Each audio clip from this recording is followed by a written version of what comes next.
Hi friends, அஸ்ஸலாமு அலைக்கும். Welcome to taste with us Tamil. இன்னைக்கு நாம சுவையான பாம்பே அல்வா எப்படி செய்யலாம்னு பார்க்க போறோம். இது மற்ற அல்வா போல் இல்லாம அரை மணி நேரத்துக்குள்ள செஞ்சு முடிச்சிடலாம். வாங்க எப்படி செய்யலாம்னு பார்க்கலாம். இதுவரையிலும் எங்க சேனலை சப்ஸ்கிரைப் பண்ணாதவங்க மறக்காம சப்ஸ்கிரைப் பண்ணிக்கோங்க. ஒரு பவுல்ல 1 கப் கார்ன்ஃப்ளவர் மாவு, 2 கப் தண்ணி சேர்த்து கட்டிகள் இல்லாம நல்லா கலந்து வச்சுக்கணும். ஒரு கடாயில 2 கப் சர்க்கரை, 2 கப் தண்ணி சேர்த்து சர்க்கரை நல்லா கரைஞ்சி வர்ற அளவுக்கு கொதிக்க விடணும்.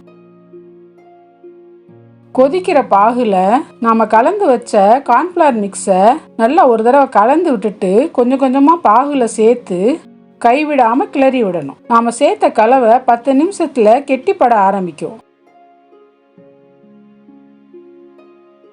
கொஞ்சமா ஆரஞ்சு கலர் சேர்த்து நல்லா எல்லா பக்கமும் கலர் வர்ற மாதிரி கிளறி விட்டுக்கணும்.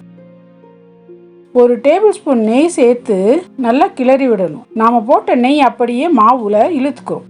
இப்போ 1/2 டீஸ்பூன் ஏலக்காய் தூள் சேர்த்து 2 நிமிஷம் கழிச்சு 2வது 1 டேபிள் ஸ்பூன் நெய் சேர்த்து திரும்ப 5 நிமிஷம் கைவிடாம கிளறி விட்டுட்டு 3வது 1 டேபிள் ஸ்பூன் நெய் சேர்த்து கிளறி விடணும்.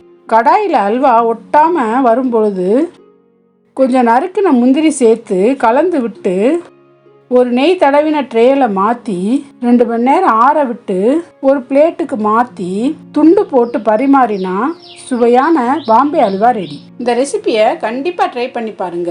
வீடியோ பிடிச்சிருந்தா லைக் பண்ணுங்க, ஷேர் பண்ணுங்க, கமெண்ட் பண்ணுங்க. டேஸ்ட் வித் அஸ் தமிழை சப்ஸ்கிரைப் பண்ணிக்கோங்க. தேங்க்யூ.